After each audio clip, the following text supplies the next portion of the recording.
પવિત્ર શ્રાવણ માસનો અંત હવે નજીક છે. ભાદરવો મહિનો બેસવાનો છે. વચ્ચે તો વિરામ લીધો, પણ મેઘરાજા ફરી એકવાર ગુજરાત પર પણ મહેરબાન થવા પહોંચી ગયા છે. હવામાન વિભાગની પણ આગાહી છે અને એ જ પ્રમાણે મેઘરાજા અનેક જિલ્લામાં ધબધબાટી બોલાવી પણ રહ્યા છે. ક્યાંક વીજળીના કડાકા ભડાકા સાથે ધોધમાર, તો ક્યાંક ધીમી ધારે ઝરમર ઝરમર વરસીને ઠંડક આપી રહ્યા છે. નિરાશ થયેલા ખેડૂતોમાં હવે ખુશીનો માહોલ છે, કારણ કે મેઘરાજા 2.0 આવી ગયા છે. આવો બતાવીએ ગુજરાતમાં વરસાદી માહોલ કેવો જામેલો છે. ગુજરાતમાં અનરાધાર મેઘો ફરી વરસ્યો મુશળધાર. ક્યાંક બોલાવી દીધી ધબધબાટી, ક્યાંક મન મૂકીને વરસીને અન્નદાતાના મનને આપી ટાઢક. ગુજરાતમાં મેઘરાજા 2.0 પધારી ચૂક્યા છે અને શ્રાવણ માસના અંતે બરાબરની ધબધબાટી બોલાવી દીધી છે. છેલ્લા 24 કલાકમાં ગુજરાતના 82 તાલુકામાં વરસાદ પડ્યો છે. હવામાન વિભાગ દ્વારા આગામી 24 ઓગસ્ટ સુધી રાજ્યમાં વરસાદને લઈને આગાહી કરવામાં આવી છે, જેમાં 22 ઓગસ્ટ સુધી રાજ્યના છૂટાછવાયા વિસ્તારમાં ગાજવીજ સાથે સાર્વત્રિક વરસાદ થવાની શક્યતા છે, જેમાં ખાસ કરીને આજે અને આવતીકાલે દક્ષિણ ગુજરાતના કેટલાક ભાગોમાં અને સૌરાષ્ટ્રના કેટલાક વિસ્તારોમાં ભારેથી અતિ ભારે વરસાદની આગાહી કરવામાં આવી છે. વરસાદી માહોલ જોવા પહેલા જઈએ જૂનાગઢ, જેના માંગરોળમાં 4 કલાકમાં જ 4 ઇંચ વરસાદથી જળબંબાકાર થઈ ગયો. જોવો આ દ્રશ્યો. માંગરોળમાં ગાજવીજ સાથે ભારે વરસાદ એવો શરૂ થયો વહેલી સવારથી કે તોફાન મચાવી દીધું. ઠેર ઠેર પાણી ભરાવાનું શરૂ થઈ ગયું.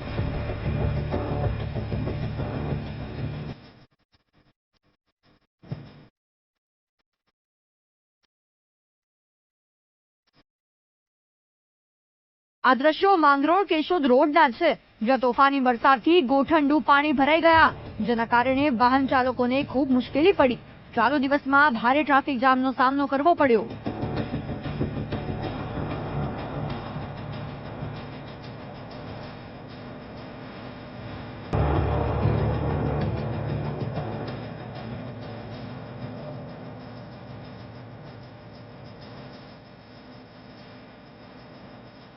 માંગરોળ તાલુકામાં કામનાથ નજીક નોળી નદીમાં કોઝવે પર પાણી ફરી વળ્યા, જેના કારણે કોઝવે પર વાહનોની અવરજવર બંધ કરવી પડી અને બંને બાજુ બેરિકેડ લગાવીને પોલીસ બંદોબસ્ત ગોઠવવાની ફરજ પડી. ગામ લોકોમાં ક્યાંક રોષ પણ જોવા મળ્યો, કારણ કે પુલનો અભાવ છે. પુલ બનાવવાનું કામ થતું નથી અને વરસાદમાં કોઝવે પાણીમાં ગરકાવ થઈ જાય છે, જેના કારણે તેમને હેરાન થવાનો વારો આવે છે. માંગરોળના ધારાસભ્યએ શું કહ્યું, સાંભળો.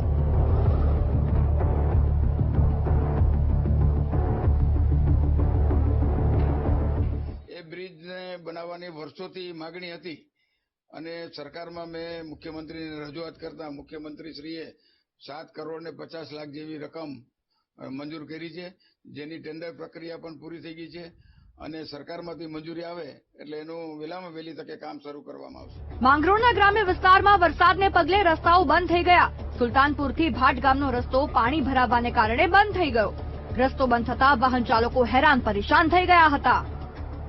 જોવો, દરિયો કેટલો તોફાની થઈ ગયો છે. જોવો,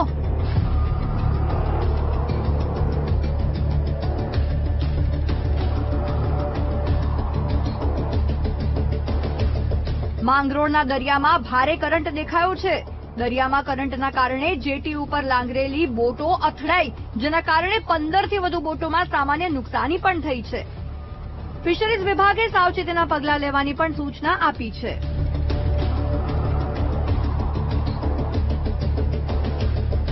જૂનાગઢના માળિયાહાટીનાનો લાછડી ડેમ ઓવરફ્લો થઈ ગયો.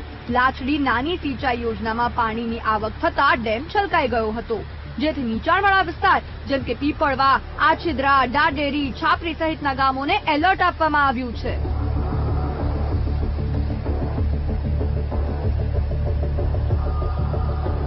માંગરોળમાં તોફાની વરસાદના કારણે પાણી પણ એવા ભરાયા કે માંડ પોતાના વાહનોને પાણીમાંથી પસાર કરીને ગામ લોકો જઈ રહ્યા છે. લોકોમાં રોષ પણ જોવા મળ્યો છે.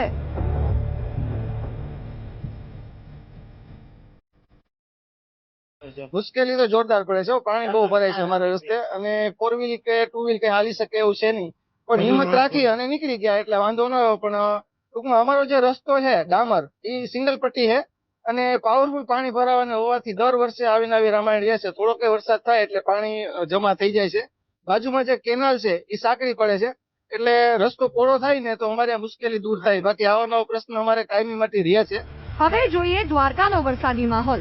આ જો ત્રીજા દિવસે પણ એવો વરસાદી માહોલ જામ્યો કે ભાઈ દ્વારકાધીશ જગત મંદિરમાં જાણે વરસાદી પાણી દ્વારકાધીશ સમક્ષ શીશ ઝુકાવીને સીડી આગળ ઝરણાની જેમ ખડખડ વહી રહ્યું છે.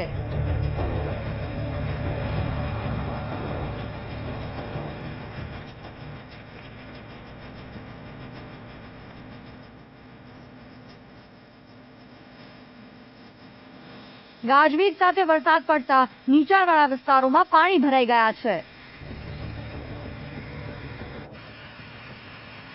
આ દ્રશ્યો છે દ્વારકાના કલ્યાણપુરના, કે જ્યાં ધોધમાર વરસાદને કારણે ખેડૂતો ખુશખુશાલ છે. લાંબા, ધૂમથર, ભોગાત સહિતના ગ્રામ્ય વિસ્તારમાં વરસાદ પડ્યો છે, જેનાથી મગફળી, કપાસ, સોયાબીન સહિતના પાકને ફાયદો થશે. વરસાદ પડતા જ વાતાવરણ ઠંડુગાર બની ગયું. ખંભાળિયા તાલુકાના ગ્રામ્ય વિસ્તારોમાં પણ મેઘરાજા તોફાની બેટિંગ કરતા કેમેરામાં કેદ થયા છે. ખંભાળિયાના લાલપરડા, ધારથર, કેશોદ, વિંજલપર સહિતના વિસ્તારોમાં ધોધમાર વરસાદ પડ્યો.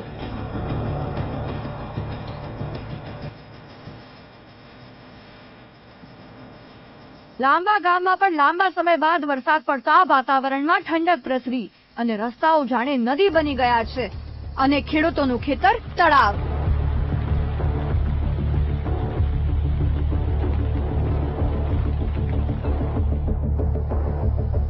હવે ગીર સોમનાથમાં વરસાદી માહોલ કેવો છે એ પણ તમને બતાવીએ. જુઓ આ દ્રશ્યો. ગીર સોમનાથના તાલાલાની હિરણ નદીમાં તો પૂર આવી ગયું. હિરણ 2 ડેમના દરવાજા ખોલવામાં આવ્યા છે, જેના કારણે તાલાલા અને વેરાવળના 15 ગામોને એલર્ટ કરાયા છે.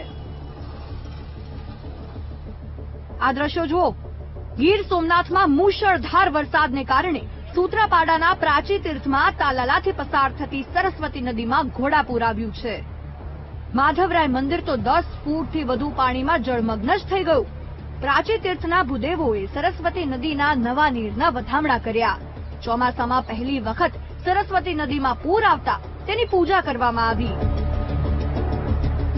ગીર સોમનાથના સૂત્રાપાડામાં પણ મોડી રાત્રે મેઘરાજા મન મૂકીને વરસ્યા. ભારે વરસાદને કારણે ખેતરોમાં પણ વરસાદી પાણી ભરાઈ ગયા હતા. વાતાવરણમાં એકદમ ઠંડક પ્રસરી ગઈ.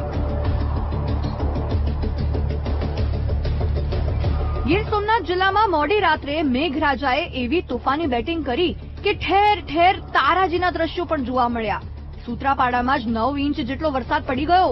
વેરાવળમાં 6 ઇંચ, ગીરગઢડામાં 5 ઇંચ, તાલાલા અને ઉના બંને સ્થળે 3-3 ઇંચ વરસાદ પડ્યો. લોકોના ઘરો સુધી વરસાદી પાણીનો ભરાવો થઈ ગયો, જેના કારણે શાંતિથી ઊંઘેલા લોકો જાગી ગયા.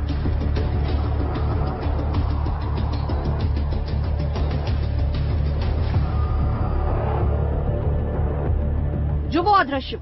આ દ્રશ્યો સૂત્રાપાડાના પ્રશ્નાવડા ગામના છે, જ્યાં 200 થી વધુ ઘરોમાં પાણી ભરાઈ ગયા. ઘરોમાં પાણી ભરાતા લોકોએ રાત્રે ઉજાગરો કરવાનો વારો આવ્યો અને ઘરવખરી પણ પલળી ગઈ.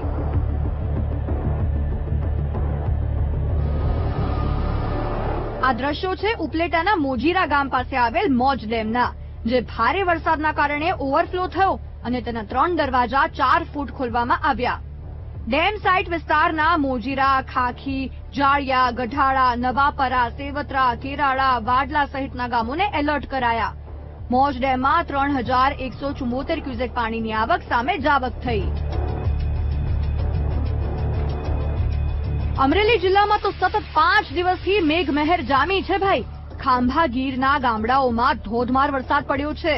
ખાંભાના રાયડી, પાટી, નેસડી, સમઢિયાળા, વાવડી સહિત ગામોમાં અનરાધાર વરસાદ પડ્યો. અમરેલીના વડિયા ડેમમાં મઘા નક્ષત્રમાં પાણીની આવક થતા સાધુ સંતો અને લોકનેતા બાપકુ ઉંઘાડે નીરના વધામણા કર્યા. મઘા નક્ષત્રમાં પડેલ વરસાદના પાણીથી ખેતીમાં સોનું પાકે તેવી માન્યતા છે, જેથી જગતનો તાત ખુશખુશાલ છે.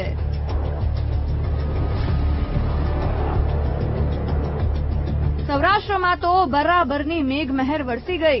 વાતાવરણ ઠંડુગાર અને મેઘરાજા જાણે પવિત્ર શ્રાવણ માસને મન મૂકીને વરસીને વિદાય આપવાના પ્લાનિંગમાં ગુજરાત પધાર્યા છે. આગામી સમયમાં મેઘમહેર કેવી રહે છે તે જોવું રહ્યું. Bureau report, VTV news.